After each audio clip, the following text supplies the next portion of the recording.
Welcome to everybody in my session.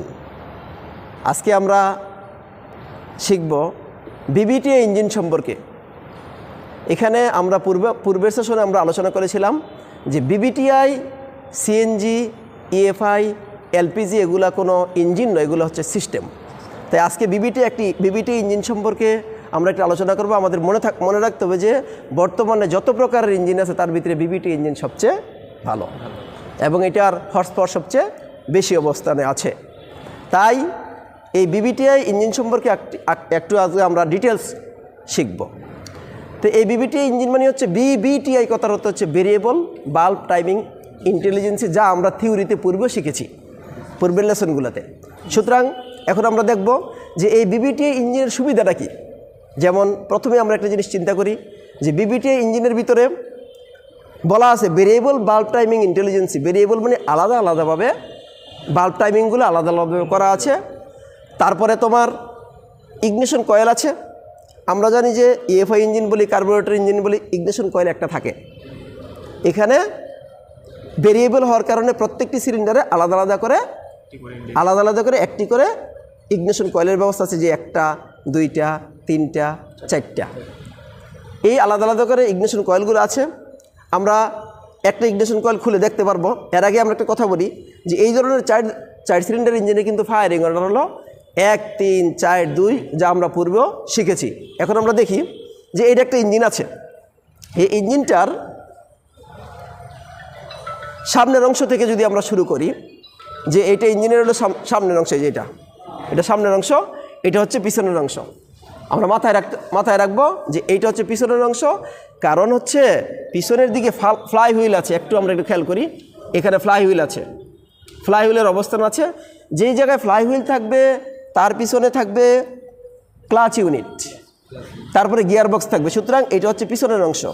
তা আমরা এই জন্য বললাম যে এই ইঞ্জিনটার পিছনের অংশ হচ্ছে এই ফ্লাই হুইলটা আছে বিধায় এদিকে পিছনের অংশ আছে। এখন আমি বলবো যে ফায়ারিং অর্ডারটা তাহলে শুরু কোন দিক থেকে হবে? সামনের অংশ থেকে। তাহলে তোমরা বলো দেখি সামনের অংশ কোনটা? এইটা হচ্ছে সামনের অংশ, এটা সামনের অংশ আছে। এখন তাইলে ফায়ারিং অর্ডার হবে 1, 3, 4, তারপর 2, সেভাবে করে ইগনিশন কয়েলগুলো সেটিং করা আছে। যদি সুবিধা হচ্ছে এটাই, যদি কোনো ইগনিশন কয়েল খারাপ থাকে, যে কোনো একটি সিলিন্ডার মিস হবে কিন্তু বাকিগুলো চলবে। কিন্তু মাথায় রাখতে হবে যখন যে কোনো ইগনিশন কয়েল মিস করলে ইঞ্জিনের কাঁপুনি হবে, কিন্তু ইঞ্জিন বন্ধ হবে না। তবে ইঞ্জিনের কাঁপুনি কিন্তু ভালো লক্ষণ না। তবে এটা একটা সুবিধা কি, যদি আমরা অন্যান্য ইঞ্জিনের কথা বলি, যেমন কার্বোরেটর ইঞ্জিন, ইএফআই ইঞ্জিন, এই সমস্ত ইঞ্জিনের কথা যখন আমরা বলবো, সে সমস্ত ইঞ্জিনে কিন্তু ইগনিশন কয়েল পুরো খারাপ হলে পুরো ইঞ্জিন বন্ধ হয়ে যাবে, ইঞ্জিন আর চলবে না। তাইলে কি বোঝা যাচ্ছে না? অবশ্যই বিবিটিআই ইঞ্জিনের সুবিধা সবচেয়ে বেশি। সেজন্য আমরা মনে রাখবো যে এই বিবিটিআই ইঞ্জিন সম্পর্কে আমরা ভালো করে শেখার চেষ্টা করব।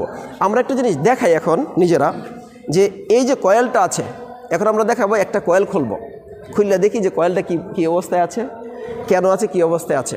হ্যাঁ, তাহলে এখন এই যে আমরা একটা কয়েল খুলি, কয়েলটা খোলার জন্য এখানে একটা বোল্টের ব্যবস্থা আছে। এই বোল্টটাকে খোলার জন্য আমাদের এই যে এটার নাম হচ্ছে রিং রেঞ্চ। কি রেঞ্চ? Ring wrench. এই রিং রেঞ্চ আছে। এই রিং রেঞ্চটার ভিতরে সুন্দর পরিমাপ করা আছে। 11 আছে এবং 10 আছে, 10 নম্বর আছে এখানে। তারপরে এই যে আছে হলো 11 নম্বর আছে। হ্যাঁ, 11 নম্বর আছে। এখন এই যে এটা দিয়ে আমরা 10 নম্বরটা লাগবে এখানে। 10 নম্বর দিয়ে আমরা কি করব?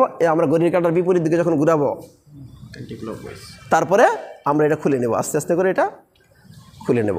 একটু খেয়াল করি আমরা, এখন এই যে খুলে যাবে, ইজি কাজ। তবে আমাদের মনে রাখতে হবে যে বিবিটিআই ইঞ্জিনের হর্স পাওয়ার বেশি। শুধু এই হর্স পাওয়ার বৃদ্ধি করার জন্যই কিন্তু এই বিবিটিআই ইঞ্জিনটা চালু করা হয়েছে। বর্তমানে যত ইঞ্জিন আছে তার ভিতরে বিবিটিআই ইঞ্জিন সবচেয়ে ভালো, এটা আমাদের মনে রাখতে হবে। এখন আসি, এই কয়েলটাকে আমরা খুলে নিলাম, দেখি একটু। এই কয়েলটা খুলে নেওয়ার পরে এই যে এখানে একটা স্পার্ক প্লাগ এরকম লাগানো থাকে, কিন্তু আমরা খেয়াল করি এই যে প্লাগটা লাগানো থাকে। এখন যদি এই কয়েলে কাজ না করে তাহলে প্লাগ কী করবে? মিস করবে। কিন্তু মিস করলেও কিন্তু ইঞ্জিন চলবে। আরেকটা জিনিস বলি, আমরা এইভাবে বুঝবো যে এটা একটা বিবিটিআই ইঞ্জিন। তোমরা কিন্তু মাথায় অবশ্যই রাখবা, বিবিটিআই ইঞ্জিন দেখেই বুঝতে হবে যে এটা বিবিটিআই ইঞ্জিন। কোনটা দেখে? কয়েল দেখে বুঝবো। তারপরে বিবিটিআই ইঞ্জিনের আরেকটা জিনিস দেখে আমরা বুঝবো যে এটা একটা বিবিটিআই ইঞ্জিন। এই বিবিটিআই ইঞ্জিনের ইনটেক ম্যানিফোল্ডের মতো এটা একটা ইনটেক ম্যানিফোল্ড। কি এটা ইনটেক ম্যানিফোল্ড। এই বিবিটিআই ইঞ্জিনের ইনটেক ম্যানিফোল্ড এরকম থাকবে, দেখলে কিন্তু বোঝা যাবে যে এটা বিবিটিআই ইঞ্জিনের ইনটেক ম্যানিফোল্ড। সুতরাং এটা হলো বিবিটিআই ইঞ্জিন। এই ইঞ্জিনের ভিতরে একটা এএফআই ইঞ্জিনের মতো একটা ফুয়েল গ্যালারি থাকে। আমরা একটু খেয়াল করি, এটা ফুয়েল গ্যালারি। সবাই যদি আমরা একটু দেখি, এটা কি, এই যে আমরা দেখাচ্ছি এখানে, এটা কি ফুয়েল গ্যালারি। একটা ফুয়েল গ্যালারি থাকে। এই ফুয়েল গ্যালারিটা দিয়ে কি আসে, ফুয়েল আসে। কোন দিক দিয়ে আসে, এই যে দেখো খেয়াল করো, একটু যদি আমরা খেয়াল করি তাহলে বুঝতে পারবো যে এইটা, এই যেটা ফুয়েল লাইন, প্লিজ এটা কি ফুয়েল লাইন। এই ফুয়েল লাইন দিয়ে ফুয়েল এদিকে আসবে, আসার পরে ফুয়েল গ্যালারিতে আসতেছে নাকি। ফুয়েল গ্যালারি আসার পরে এগুলো হচ্ছে চেক কানেক্টর। কীগুলো রে, এগুলোরে বলে চেক কানেক্টর। এই চেক কানেক্টরের নিচে আমাদের ওই ইএফআই ইঞ্জেক্টর অথবা গ্যাসোলিন ইঞ্জেক্টরের অবস্থান আছে। আমরা কথা কি বুঝতে পেরেছি? তারপরে আমাদের এটুকু আমরা বুঝলাম। এখন এই যে এখানে ডিপস্টিকের ব্যবস্থা আছে, থাকুক, কথা কি বুঝতে পারছি আমরা? তারপরে আসি যে এটার যে সুবিধাগুলো আছে সেই সুবিধাগুলো একটু দেখি। যে এইটাকে বলা হয় অ্যাক্সিলারেটর। যে এটা কি থাকে, থ্রোটল বাল্ব থাকে। কি থাকে, এটার ভিতরে একটা থ্রোটল বাল্ব থাকে। আমরা পূর্বে দেখিয়েছিলাম যে এখানে একটা থ্রোটল বাল্ব থাকে, এবং এই ভিতরের দিকে একটু খেয়াল করবো আমরা, প্রত্যেকেই খেয়াল করি। এটা এই দেখো একটা থ্রোটল পজিশন সেন্সর। কি সেন্সর? থ্রোটল বাল্ব কি পরিমাণ খুলল সেটা কিন্তু এই থ্রোটল পজিশন সেন্সর ইসিইউকে তথ্য দিবে। কথা কি বুঝছো? কারণ আমরা জানি যে ইএফআই ইঞ্জিনগুলা, যত প্রকার ইএফআই বলো, বিবিটিআই বলি না কেন, সিএনজি ইঞ্জিন যাই বলি কেন, এগুলো হচ্ছে সেন্সরের মাধ্যমে কাজ করে। এই সেন্সর কি করে, তথ্য প্রদান করে কাকে, ইসিইউকে। ইসিইউ মানে কি, ইলেকট্রনিক কন্ট্রোল ইউনিট। মনে থাকবে তো? যাই হোক, আমরা মোটামুটি আজকে বুঝতে পারলাম যে এই অংশটুকু দেখলে আমরা বুঝতে পারবো এটা একটা বিবিটিআই ইঞ্জিন। ঠিক আছে? তাইলে তারপরে দেখো যে এই এয়ার ক্লিনারের অবস্থান দেখো, যে এই যে এটা হলো এয়ার ক্লিনার একটা। ঠিক আছে? এটা এয়ার ক্লিনার ফিল্টার হলো এই অংশটা থাকে, এয়ার ক্লিনার ফিল্টার আছে এখানে। ঠিক আছে? এই দিক দিয়ে ফিল্টারিং হবে, তারপরে যে এখানে বাতাস আসবে। এটা কিন্তু একটা সার্চ ট্যাঙ্ক। ইনটেক ম্যানিফোল্ড কিন্তু পুরাটাই, কিন্তু এই অংশটা কিন্তু সার্চ ট্যাঙ্ক বলে, এই অংশটুকু। হ্যাঁ, আমরা একটু মাথায় রাখবো। ঠিক আছে? তাহলে মোটামুটি আমরা আজকে যা শিখলাম তাতে কি সহজে বুঝতে পারবো। আমরা এখন এটাকে সংযোগ করে দিই। এই যে এটা কি স্পার্ক প্লাগ, স্পার্ক প্লাগটাকে সরাই দিলাম। এখন আমরা এটা কি কয়েল, কি কয়েল, ইগনিশন কয়েল, এই কয়েলটাকে সংযোগ করে দিলাম।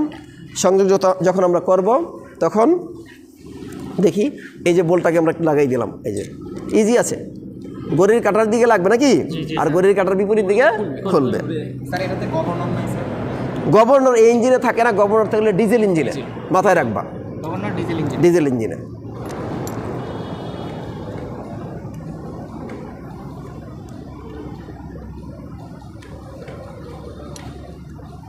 টাইট দিয়ে আমরা সবগুলো একটু টাইট দিয়ে দিই, তাহলে পরে আর কখনো খুলবে না। সবগুলোকে টাইট দিয়ে দিই। তাহলে যে কোনো একটি ইগনিশন কয়েল যদি নষ্ট হয়ে যায়, তাহলে আমরা যে কোনো একটা ইগনিশন কয়েল পরিবর্তন করলেই মোটামুটি আমাদের কাজ হয়ে যায়। মাথায় থাকবে তো? ধন্যবাদ। এখন আমাদের কাজ শেষ হয়ে গেল। মোটামুটি আমরা দেখে বুঝতে পারবো যে এটা একটা বিবিটিআই ইঞ্জিন। আর বিবিটিআই ইঞ্জিন কিন্তু আবার পূর্বে বলেছি হর্স পাওয়ার বৃদ্ধি করার জন্যই কিন্তু বিবিটিআই সিস্টেম করা হয়েছে। তো ধন্যবাদ সবাইকে।